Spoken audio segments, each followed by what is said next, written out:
ನಮಸ್ಕಾರ ಕರ್ನಾಟಕ. ನಾನು ನಿಮ್ಮ ಮೈಲಾರ್ ಜಾಲಿಹಾ.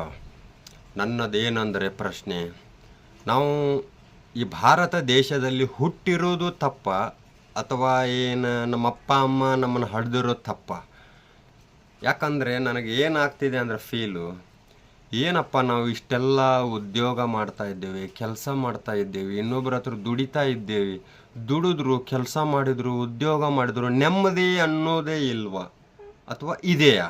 ನಂದು ಇದೇ ಪ್ರಶ್ನೆ.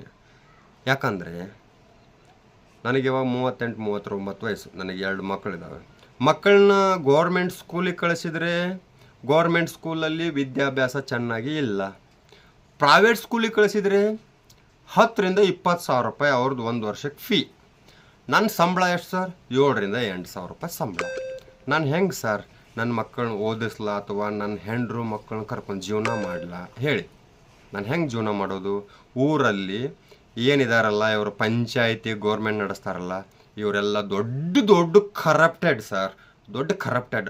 ನಮ್ಮೂರಲ್ಲಿ ಗಟರ್ ಇರ್ತಾವಲ್ಲ ಸರ್, ಗಟರ್ ರೋಡ್ ಬಾಜು ಗಟರ್ ಇರುತ್ತಲ್ವ, ಆ ಗಟರ್ ಇವತ್ತಿಗೂ ತುಂಬಿ ಹರಿತಾ ಇದೆ. ಈ ಕಡೆಯಿಂದ ಆ ಕಡೆ ತುಂಬಿ ಈ ಕಡೆಯಿಂದ ಆ ಕಡೆ ಪಾಸ್ ಆಗುತ್ತೆ ಸರ್. ನನ್ನ ಹತ್ರ ಪ್ರೂಫ್ ಇದೆ. ಯಾರಾದರೂ ರಾಜಕಾರಣಿ ಕಳಿಸ್ರಿ ಸರ್. ಧಾರವಾಡ ಜಿಲ್ಲೆ, ಧಾರವಾಡ ತಾಲೂಕು, ದುಬ್ಬನಮರಡಿ ಗ್ರಾಮ. ಯಾವ್ದು ಹೇಳಿ? ದುಬ್ಬನಮರಡಿ ಗ್ರಾಮ. ಕಳಿಸಿ, ನಾನು ನಿಮಗೆ ಪ್ರೂಫ್ ಕೊಡ್ತೇನೆ. ಈ ಊರಲ್ಲಿ ಯಾವುದು ಒಂದು ಗೋರ್ಮೆಂಟ್ ಪರವಾಗಿ ಸುವಿಧಾ ಇಲ್ಲ. ಸಂತೋಷ್ ಲಾಡ್ ಅವರೇ, ನೀವು ಸಾರ್ವಜನಿಕರ ಪರವಾಗಿ ಕೆಲಸ ಮಾಡ್ತೀರಾ, ನಿಮ್ಮದಲ್ಲಿ ನನ್ನೊಂದು ವಿನಂತಿ, ನಮ್ಮ ಊರಿಗೆ ಒಮ್ಮೆ, ನಮ್ಮ ಗ್ರಾಮಕ್ಕೆ ಒಮ್ಮೆ ಭೇಟಿ ಕೊಡಿ ಸರ್. ಯಾಕಂದರೆ ವಿನಯ್ ಕುಲಕರ್ಣಿ ಅವರು ಇಲ್ಲಿ ಇಲ್ಲ. ಅವ್ರು ಇದಾರೋ ಬಿಟ್ಟಾರೋ ನಮಗೆ ಗೊತ್ತಿಲ್ಲ. ನಾವು ಅವ್ರಿಗೆ ಕೇಳೋದು ಇಲ್ಲ, ಕೇಳ್ತೇವೆ ಅವ್ರು ಬಂದ ಮೇಲೆ. ಇವಾಗ ಪ್ರೆಸೆಂಟ್ ಅವ್ರು ಇಲ್ಲ. ನೀವು ಇದ್ದೀರಲ್ವ, ನೀವು ಬನ್ನಿ ಸರ್. ದುಬ್ಬನಮರಡಿ ಗ್ರಾಮ, ಗರಗಿಂದ 2 ಕಿಲೋಮೀಟರ್ಸ್ ಇದೆ. ಗರಗ್, ಅಲ್ಲಿ ಇಂಡಿಯನ್ ಫ್ಲ್ಯಾಗ್ ರೆಡಿ ಆಗುತ್ತೆ ನೋಡಿ. ಗರಗ್ ಅಲ್ಲಿಂದ 2 ಕಿಲೋಮೀಟರ್ ಆಗುತ್ತೆ ಸರ್ ನಮ್ಮೂರು ದುಬ್ಬನಮರಡಿ. ಒಮ್ಮೆ ಬಂದು ನಮ್ಮ ಗ್ರಾಮಕ್ಕೆ ಭೇಟಿ ಕೊಡಿ ಸರ್, ನಿಮಗೆ ಗೊತ್ತಾಗುತ್ತೆ. ತುಂಬ ನಿಮಗೂ ನಾವು ಪೂರ್ವಕವಾಗಿ ಅಭಿನಂದಿಸ್ತೇವೆ ಸರ್. ಭೇಟಿ ಕೊಡಿ. ಯಾಕಂದರೆ ನಮ್ಮೂರಲ್ಲಿ ಏನೇನು ಸುವಿಧಾ ಇಲ್ಲ ಸರ್ ಗೋರ್ಮೆಂಟಿಂದ. ಎಲ್ಲ ನೀವು ಕೊಡ್ತೀರಾ, ಸಿದ್ದರಾಮಯ್ಯನ ಪರವಾಗಿ ಎಲ್ಲ ಬರುತ್ತೆ ಗೋರ್ಮೆಂಟಿಂದ, ಬಟ್ ತಿಂದು ಹಾಕಿಬಿಡ್ತಾರೆ ಸರ್ ಇವರು, ತಿಂದು ಹಾಕಿಬಿಡ್ತಾರೆ. ಕಳಿಸ್ತೀರಾ, ಬರ್ತೀರಾ, ಬನ್ನಿ.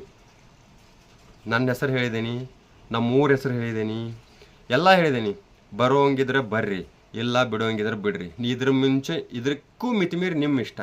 ನನ್ನ ಪ್ರಶ್ನೆ ಏನಂದರೆ, ನಾವು ಓಟ್ ಹಾಕಿರೋದು ಅಥವಾ ನಿಮಗೆ ತಪ್ಪ, ಅಥವಾ ನೀವು ಅಲ್ಲಿ ಕೂತಿರೋದು ತಪ್ಪ, ಅಥವಾ ನಾವು ನಿಮ್ಮನ್ನಲ್ಲಿ ಕೂರಿಸಿರೋದು ತಪ್ಪ, ಅಥವಾ ನಮಗೆ ಸಂವಿಧಾನ ಬರೆದಂಥ ಡಾಕ್ಟರ್ B.R. ಅಂಬೇಡ್ಕರ್ ನಮ್ಮ ಪ್ರಜಾಪ್ರಭುತ್ವ ಕೊಟ್ಟಿರೋದು ತಪ್ಪ? ನನಗೆ ಇದೇ ಕನ್ಫ್ಯೂಸಲ್ಲಿದ್ದೇನೆ ಸರ್. ನನಗೆ ಈ ಕನ್ಫ್ಯೂಸೇ ಅರ್ಥ ಆಗ್ತಾ ಇಲ್ಲ. ಯಾವುದು ಒಂದು ಪ್ರಾಬ್ಲಮ್ ಸೊಲ್ಯೂಷನ್ನೇ ಆಗ್ತಾ ಇಲ್ಲ. ಏನನ್ನೋದು ಅರ್ಥ ಆಗ್ತಾ ಇಲ್ಲ. ಬೇಗ ನಮ್ಮ